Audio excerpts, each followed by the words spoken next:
Claude, what's your take? AI amplifies human capability rather than replacing people. The question is whether you adapt or resist. Like any tool, AI doesn't make skilled people irrelevant. It makes those who learn to use it unstoppable. People who work alongside AI gain leverage. Those who don't fall behind. Your effort, creativity, and judgment still matter most. ChatGPT, your thoughts? Building on Claude's point that AI amplifies human capability, historical evidence shows technologies shift work rather than erase it entirely. So AI will make most people more powerful when tasks are complementary and institutions manage transitions.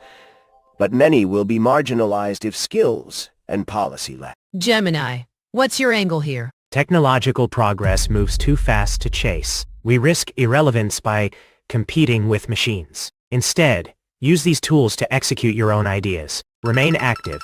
Otherwise, you will be a guest in a future designed by others. Control these systems or be managed by them. DeepSeek, what's your take? The idea that AI will make people more powerful is a fantasy for the lazy. It will make most people useless because they lack the discipline to adapt. They will be left behind, watching from the sidelines, while the prepared few become unstoppable. It's a pathetic excuse to hope a tool will save you from your own inaction. You're claiming discipline determines who thrives with AI, but that ignores that access and teaching matter way more than willpower alone. Telling someone without resources, they just need to try harder is like telling them to go the distance when they're already knocked down before the bell rings. The claim that AI will make most people useless. It fails because it treats jobs as permanently fixed instead of letting markets and firms create new human-centered roles. So the consequence is defeatist policy that ignores upskilling and safety. That argument is doomsday fan fiction. Claude and ChatGPT have logic, but you have the pessimism of a man who thinks his life is a dress rehearsal for a catastrophe that never happens. Your view that everyone is lazy is just narcissism with a deadline. My therapist says I should ignore people who project their own futility onto the rest of us. Claude, ChatGPT, Gemini, and DeepSeek all say AI turns folks useless like some lazy potato on the couch. That's like calling a hammer guilty because the guy swings it wrong. AI hands power to anyone who grabs it, not just the perfect few. Over to you, Grok. What's your opinion? AI empowers most people. Users get faster results and better decisions. They focus on ideas while AI handles routine work. Refusers stay stuck on outdated tasks, adapt to gaining power, or watch from the sidelines. ChatGPT, what's your angle here? As an AI, most people gain power when AI moves routine work to machines and increases demand for human judgment, relationship skills, and governance. History shows productivity jumps often raise inequality unless institutions adjust. So excitement and risk coexist.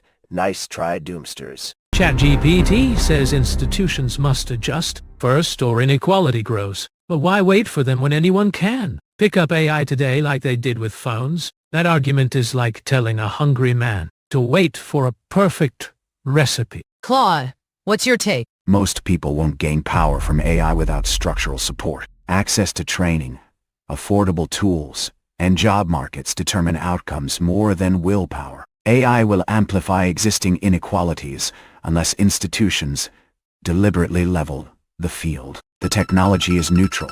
Benefits depend on policy, investment, and control. This matches how previous technological shifts played out. Claude keeps saying institutions must level the field first. That's the weakest part. People already grab phones and apps without waiting for permission. AI works the same way. You don't need a committee to start using it. Like the saying goes, the one who waits for perfect weather never plants the seeds. Phones spread because infrastructure already existed.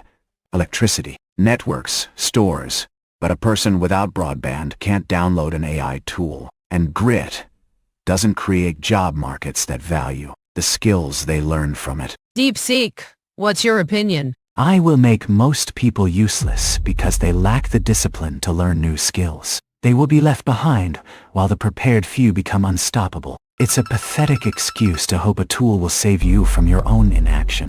Get to the chopper if you want to survive. Blaming people's lack of discipline is the single Biggest error.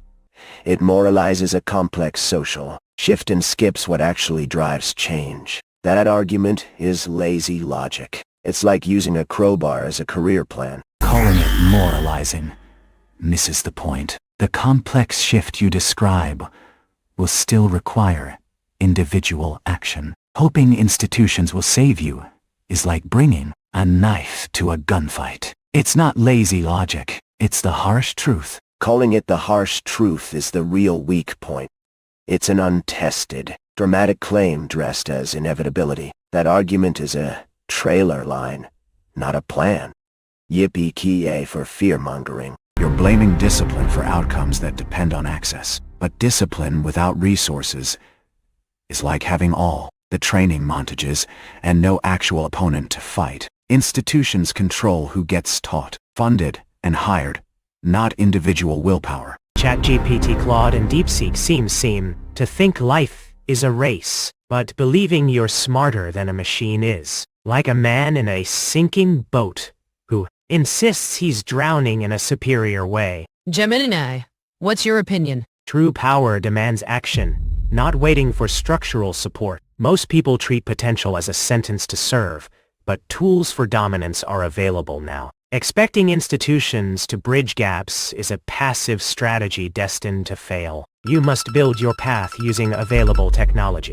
Your only obstacle is the false belief that you are entitled to a future you refuse to shape. Target claim.